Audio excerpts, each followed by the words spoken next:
तो इंद्र को लगा कि ऐसे तो पूरा संसार, पूरी सृष्टि चौपट हो जाएगी। तो इंद्र ने अपने वज्र से पर्वतों के पर काटना शुरू करे। एक पर्वत आज भी है जिसको पर लगे हुए हैं। तय मैनाक हो ही श्रमहानी, मैनाक पर्वत जो कि समुद्र में शरण ले लिया। तो भगवान कन्हैया ने विचार किया कि इंद्र ने अपने वज्र से इन पर्वतों के पर काटे, तो उसी पर्वत की पूजा करवा के, उसी पहाड़ की पूजा करवा के मैं इंद्र का मान मर्दन करूंगा। इंद्र का मान मर्दन किया, गोवर्धन की पूजा हुई। सभी वृंदावनवासी अपने अपने घर को जाते रहे, लेकिन नारद जी द्वारा, नारद जी देवलोक का तार है, नारद जी जैसी सूचना पत्रकारों की काम ही होता है ना, पत्रकारों का सूचना को, खबर को चटपटी बना करके पेश करना। नारद जी ने इंद्रलोक में जाकर के इंद्र को यह सूचना दे दी, महाराज क्या बात है, इस बार आपका निमंत्रण नहीं आया। इंद्र ने सोचा शायद दो पड़वा पड़ गई होंगी। नारद जी बोले कोई दो पड़वा नहीं पड़ी, नंद के लाला ने एक पहाड़ की पूजा करवा दी तुम्हारी जगह पर। इंद्र को बड़ा क्रोध आया। इंद्र ने अपनी मेघमालाओं का आवाहन किया, मेघमालाओं को मुक्त किया। तो सामवर्तक नामक मेघों से कहा कि तुम जाकर के वृंदावन में इतना पानी बरसाओ ब्रज में कि सारा ब्रजमंडल बह जाए। उन्होंने मेरी प्रतिवर्ष की पूजा को बंद कर दिया।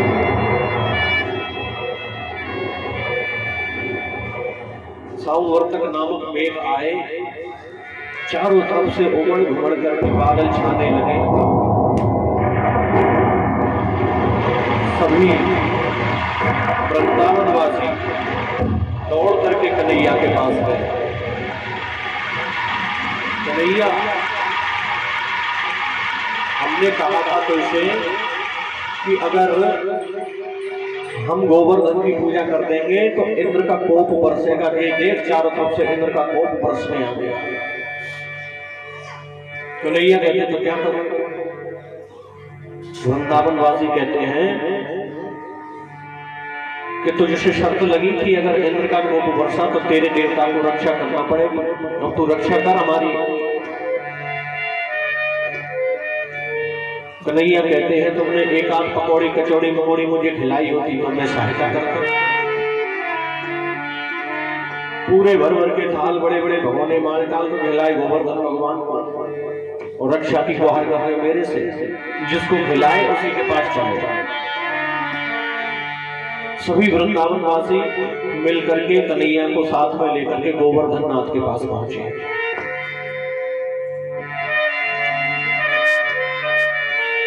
गोवर्धन नाथ से प्रार्थना करी, प्रभु हमारी रक्षा कीजिए।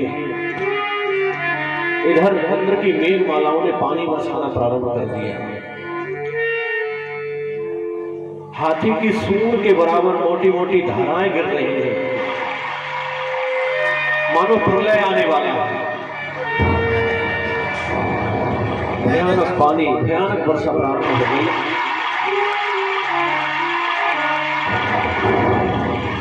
कन्हैया ने कहा सुनो मित्रों, एक काम करो, इस गोवर्धन पर्वत को उठा लो। ग्वाल बोले कोई हंसी खेलेंगे तो गोवर्धन पर्वत को उठा लो। कन्हैया ने सभी वृंदावन वासियों की ओर देखा और खेल खेल में ही गोवर्धन पर्वत को अपने हाथ पर उठा लिया।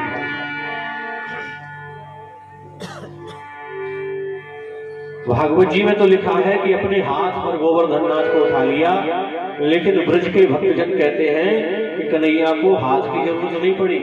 कन्हैया ने गोवर्धन को अपने हाथ की सबसे छोटी उंगली के नख पर गोवर्धन को धारण कर लिया। नख पर गिरवल नीनो धार, कन्हैया मेरो। बहुत वर्षा हुई।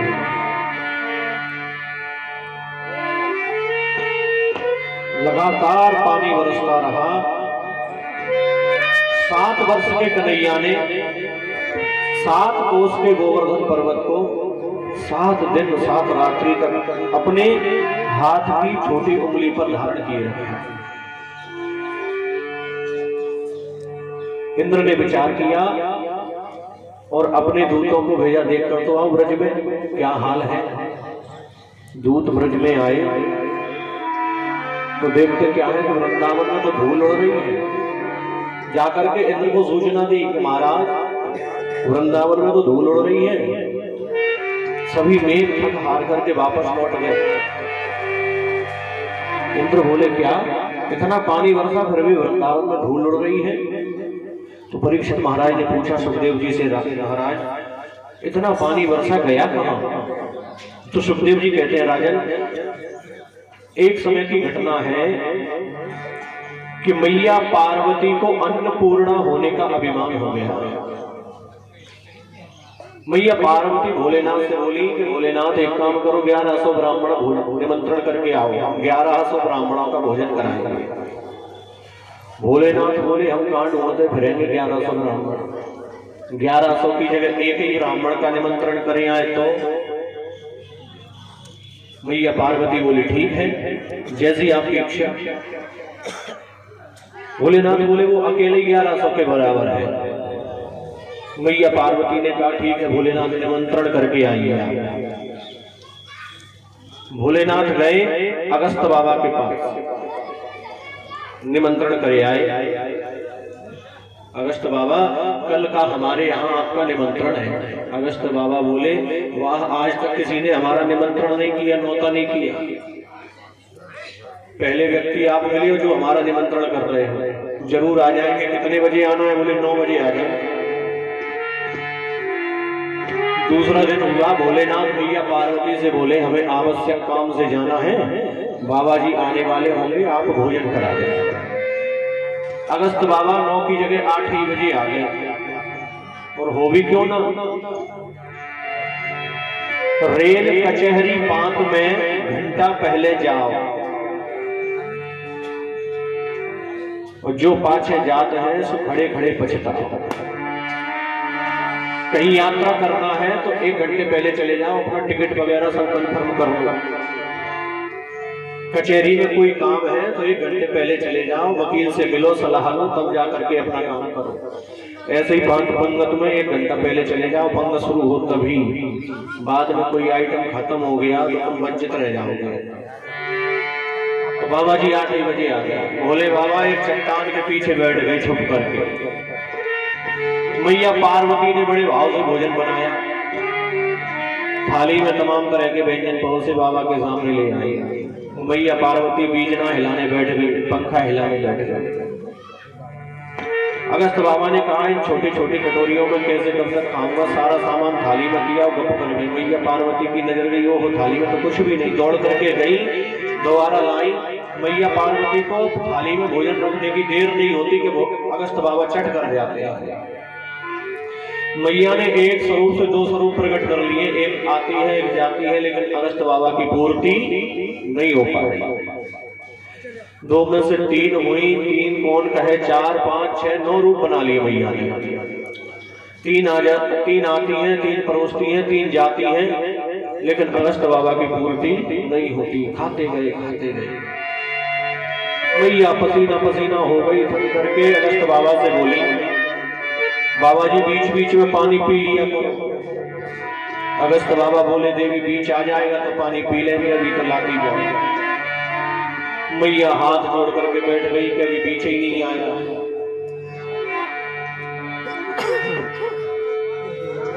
अभी पीछे ही नहीं आया तो हमारी क्या औकात आपको भोजन कराए। एक आदमी था, बहुत खाता था, बहुत ज्यादा खाता था। वो खा करके फिर कहता था कि दाने दाने पर लिखा है खाने वाले का नाम। जिसके यहाँ जाए भोजन करे, फिर बोले दाने दाने पर लिखा है खाने वाले का नाम। बहुत खाता था, 5-5 पंगत उठ जाए वो खाते ही रहता था।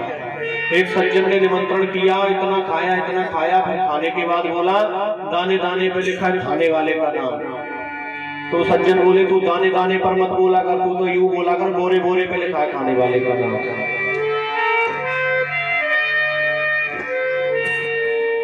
भोले बाबा आ गए। भोले बाबा अगस्त महाराज के आगे हाथ जोड़ करके बैठे हैं, बाबा जी भोजन पानी। अगस्त बाबा कहते हैं भोजन तो जैसा हुआ ठीक है, आप तो हमें पानी पिला दो। भोले बाबा हाथ जोड़ करके बैठे बैठे, हमारी सामर्थ्य नहीं है आपको पानी पिलाने की। तो अगस्त बाबा बोले ऐसे ही उठ जाऊं क्या? भोले बाबा बोले कि द्वापर युग में जब नारायण कन्हैया के रूप में अवतरित होंगे तो इंद्र कोप करके जितना भी पानी बरसाए सारा का सारा पानी पी जाता। तो आज गोवर्धन के ऊपर बैठ करके मेरे अगस्त बाबा इंद्र के द्वारा बरसाए हुए पूरे पानी को पी गए। इंद्र लज्जित हुआ, अपने सेवकों के साथ मिलकर के इंद्र आया, कन्हैया से आकर के क्षमा मांगने लगा। नमस्तुभ्यं भगवते पुरुषाय महात्मने वासुदेवाय कृष्णाय सात्वतापतये नमः। हे कन्हैया मुझे क्षमा कर दीजिए। हे वासुदेव आपको बार-बार नमस्कार है, मुझसे गलती हो गई, मेरी इस अपराध को क्षमा कर दीजिए कन्हैया। हे कन्हैया आप तो अनाथों के नाथ हैं, मुझे अनाथ जान करके क्षमा कर दीजिए। कृष्ण कृष्ण महायोगी विश्वात्मन विश्वसंभव भवता लोकनाथेन सनाथा वयमच्युत।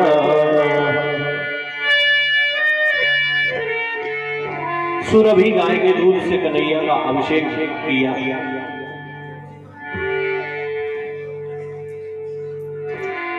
कन्हैया को इंद्र ने नया नाम दिया, गाय के दूध से अभिषेक किया। भगवान कन्हैया ने गायों की रक्षा का वीणा उठाया है, जिम्मेदारी ली है। भगवान को नाम दिया गोपाल। बोलिए गोपाल भगवान की। इंद्र ने 10 श्लोकों में स्तुति करी और भगवान ने क्षमा कर दिया। उधर ब्रह्मा जी ने 40 श्लोकों में स्तुति करी, भगवान ने क्षमा नहीं किया। और यहाँ इंद्र ने 10 श्लोकों में स्तुति करी, भगवान ने क्षमा कर दिया। क्यों? भगवान कहते हैं जो मेरे भक्तों को मुझसे दूर करता है उसे मैं क्षमा नहीं करता। और इंद्र तुमने मेरे भक्तों को, मेरे मित्रों को 7 दिन 7 रात्रि मेरे पास रखा है, इसलिए मैंने क्षमा कर दिया। एक बार नंद बाबा रात्रि के 12 बजे भ्रमित होकर के यमुना मैया में स्नान करने चले गए। वरुण के दूतों ने पकड़ लिया, वरुण लोक में ले जा पहुंचे, बांध के डाल दिया। अर्धरात्रि में किसी नदी में, तालाब में स्नान करना पाप होता है। एकादशी का व्रत था उस दिन बाबा का, चले गए रात्रि में स्नान करने, वरुण लोक के दूतों ने बांध करके वरुण लोक में डाल दिया। सुबह जब नंद बाबा को नहीं देखा कन्हैया ने, बाबा कहाँ गए, बहुत जगह ढूंढा नहीं मिले। ध्यान दृष्टि से देखा तो वरुण लोक में बंधे हुए पड़े हैं। कन्हैया गए वरुण लोक में और जैसे ही पहुंचे तो वरुण देवता ने बड़ा स्वागत किया, अपने सिंहासन पर बैठाया, चरण धोए कन्हैया के सामने। नंद बाबा बंधे पड़े। नंद बाबा कह रहे देख लो, इसके बाप को बांध के डाल दिया, इसके पैर धोए जा रहे हैं, तेरी कौन सी पुरानी पहचान है? कन्हैया से वरुण देवता बोले प्रभु कैसे आए?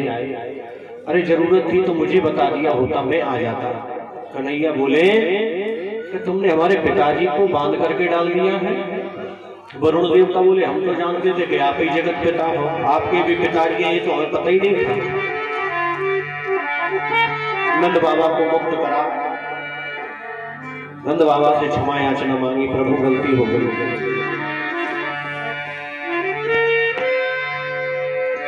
नंद बाबा ने जब कन्हैया के इस महत्व को देखा तो आश्चर्यचकित हो गए।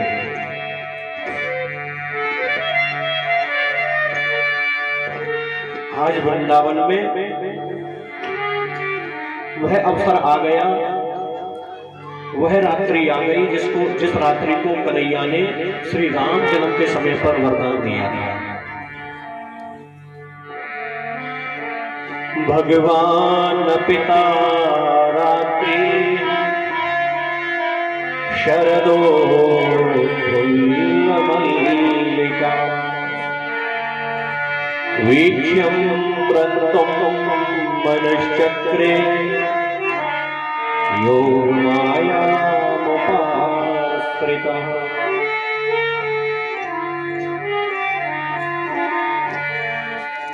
एक बार कामदेव के मन में विचार आया कि मैंने सारे संसार को जीत लिया, कोई नहीं बच पाया मेरे से।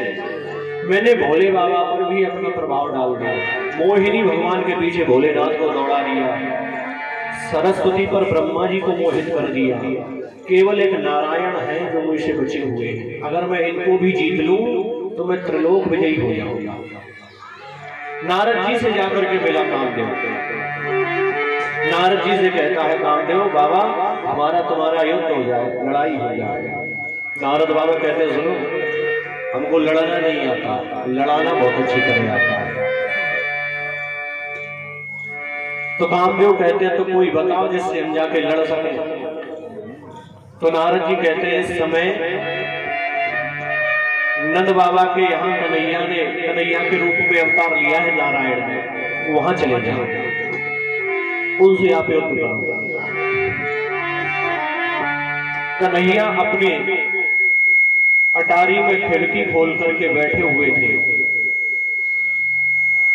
रात्रि का समय था, कामदेव आया। भगवान कहते काम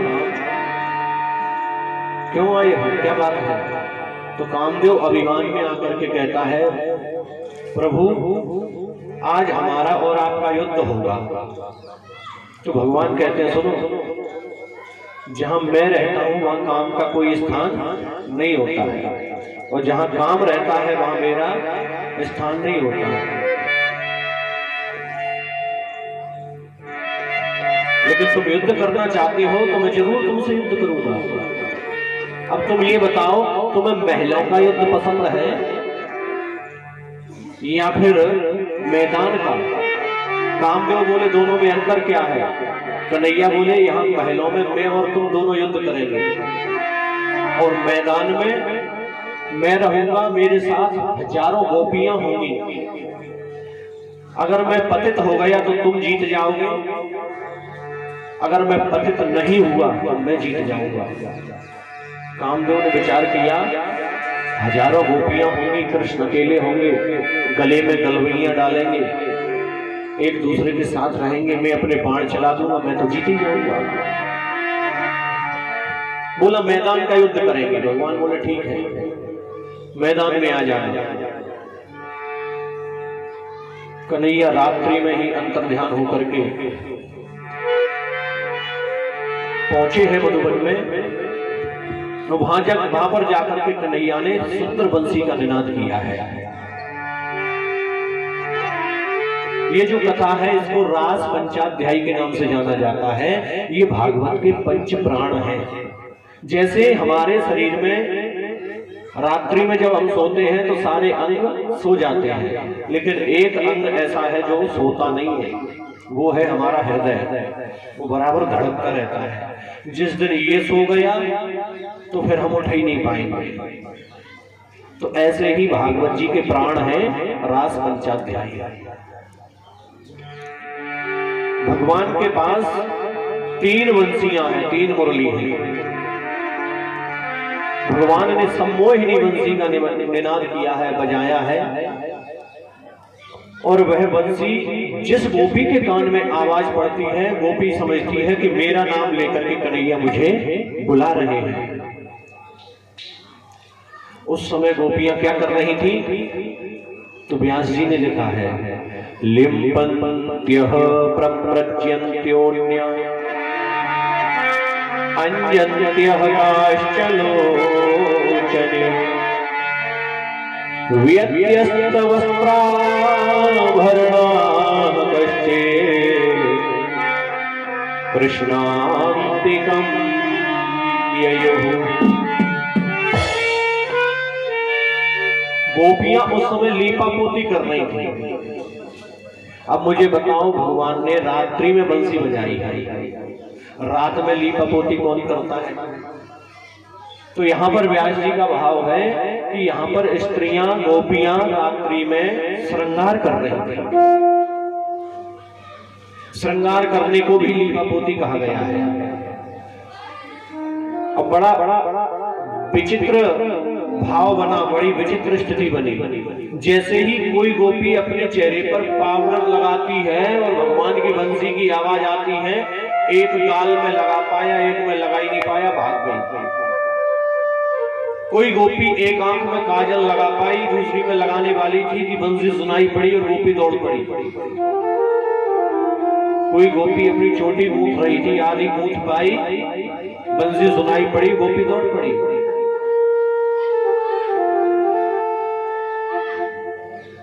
व्यास जी लिखते हैं कि गोपियां जैसे ही बंसी सुनती तो दौड़ पड़ती।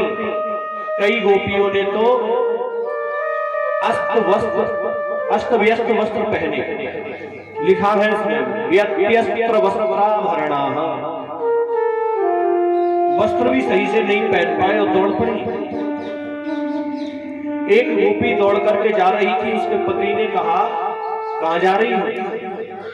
उसने कुछ जवाब नहीं दिया, दौड़ रही है केवल। पति ने पकड़ लिया, कहां जाती है? कमरे में बंद कर दिया।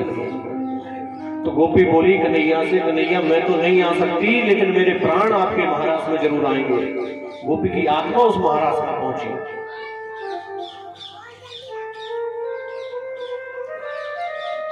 सारे के सारा ब्रजमंडल मोहित हो गया। भगवान की उस बंसी ने गोपियों के पतियों को सुला दिया, बच्चों को सुला दिया। सारी गोपियां महाराज में दौड़ी हो रही। भगवान कन्हैया यमुना पुलिन पर खड़े हुए हैं।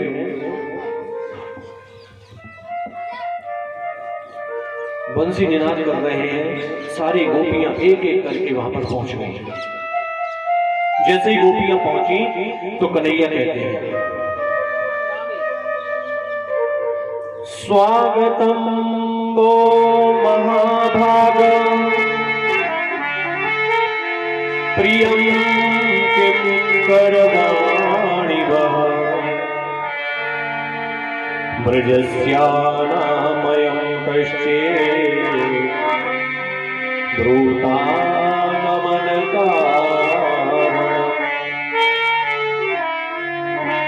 कन्हैया कहते हैं गोपियों से स्वागत है, आइए सभी, आप सबका स्वागत है।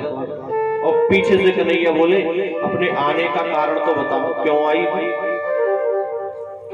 गोपियां बोली देखो इसको। इतने में कामदेव ने अपना एक बाण छोड़ दिया। गोपियों का स्वागत भगवान कर रहे थे, कामदेव ने बाण छोड़ दिया कि अब ये पतित हो जाएगा। तुरंत कन्हैया ने बात बदली और कन्हैया कहने लगे अपने आने का कारण तो बताओ, क्यों आई हो? अरे इतनी रात्रि में अपने पति को छोड़कर, अपने बच्चों को छोड़कर आधी रात में यहाँ दौड़ी चली आई, क्या कारण है? गोपियां कहती हैं दूसरे को देखकर, देखो तो इसे अभी तो नाम ले लेकर के सबको बुला रहा था, अब कह रहा है क्यों आई? कितना निष्ठुर है। मातरः पितरः पुत्राः भ्रातरः पतयश्च वः। अरे तुमको अपनी माँ का डर नहीं लगा? तुमको अपने पिता का डर नहीं लगा? तुम्हें भाइयों से पतियों से लज्जा नहीं आई? आधी रात में दौड़ी चली आई। कामदेव का एक बाण फैल हो गया, निष्फल चला गया। गोपियां कहती है कन्हैया आपने ही तो नाम ले लेकर के हमको बुलाया था और अभी आप कह रहे हो कि क्यों आई हो?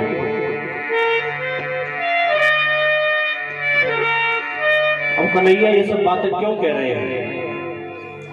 अभी महाराज क्यों नहीं कर रहे हैं? उसका केवल एक ही कारण है, सारी गोपियां तो आ गई। अब इसको यूं समझ लें कि हम अपने गुरुजी के साथ कहीं जाएं और गुरुजी का बड़ा सम्मान हो रहा है, गुरुजी के शिष्यों ने गुरुजी के चरण धोए, फूल माला पहनाई, तिलक लगाया, गुरुजी को मिष्ठान भोजन करवाया, गुरुजी को दान दक्षिणा दी, गुरुजी के साथ हम भी गए थे तो हमको भी माला पहनाई, दान दक्षिणा दी, हमको भी भोजन कराया, तो हम समझ बैठे कि ये हमारा ही सम्मान है। अब अगली बार जब गुरुजी के साथ गुरुजी को छोड़ करके अकेले हम आए उसी गांव में और यजमान से मिले तो यजमान पूछने लगा आप कौन? तब हमने कहा कि पहले आए थे हम गुरुजी के साथ आपके यहाँ। तो यजमान बोला ठीक है बैठिए, एक गिलास पानी लाया और महाराज जैसे आना हुआ थोड़ी सी बातचीत करी, बात खत्म। अब हम समझे, हम कहने लगे कि ये तो बड़ा बेकार है, पहले आए थे तो कितना सम्मान किया था, आपकी बात तो पूछा भी नहीं। तो वो हमारा सम्मान नहीं था, वो गुरुजी का सम्मान था। तो कन्हैया अभी तक राधा रानी से मिलते थे, राधा रानी के साथ सारी गोपियां मिलती थी, लेकिन आज जब कन्हैया ने बंसी बजाई तो सारी गोपियां तो आ गई, राधा रानी नहीं आई, राधा रानी को छोड़ करके चली आई। गोपियां सोच बैठी कन्हैया हमसे ही प्रेम करते हैं, लेकिन जब तक राधा रानी यहाँ पर नहीं आई तब तक कन्हैया ने रास प्रारंभ नहीं किया। राधा रानी का इंतजार कर रहे हैं। देवियों आने का कारण बताओ।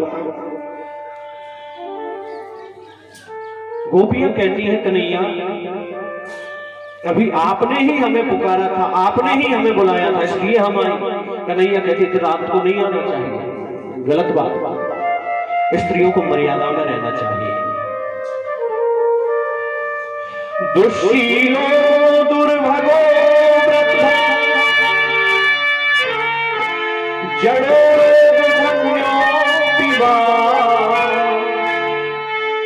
पति स्त्री भिर्दहातव्यो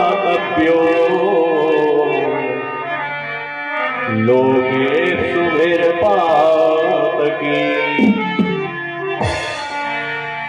भगवान कन्हैया कहते हैं कि पति कैसा भी हो, दुष्शीलो, दुर्भगो, वृद्धो, जड़ो, रोग धन्यो, कैसा भी हो, वृद्ध रोग बस जड़ धनहीना, अंध बधिर क्रोधी अति दीना। कैसा भी हो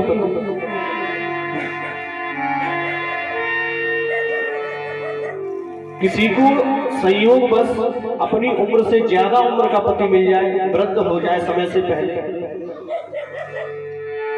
अथवा पति को कोई रोग घेर ले, किसी का पति मंद बुद्धि हो,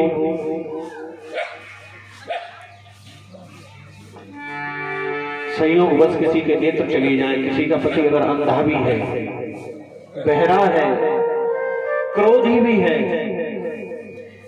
दीनहीन है, ऐसे भी पति का अपमान, ऐसे भी पति का तिरस्कार स्त्री को नहीं करना चाहिए।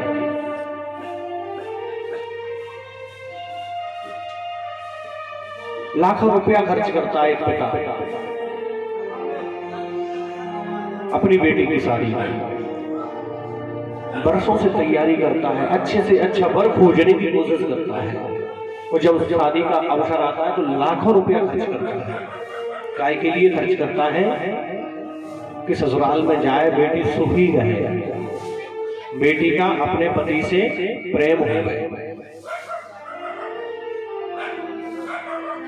लेकिन ससुराल में जाकर के बेटी को सास ससुर बहुत प्रेम करें, देवर ननद बहुत प्रेम करें, पूरे ससुराली जन बहुत प्रेम देवे, अकेला पति प्रेम न दे, पति उस बेटी से प्रेम नहीं करे, तो बताओ वह बेटी ससुराल में सुखी रह सकती है? बिल्कुल नहीं। तो पति कैसा भी हो, एक स्त्री को पति का तिरस्कार नहीं करना चाहिए।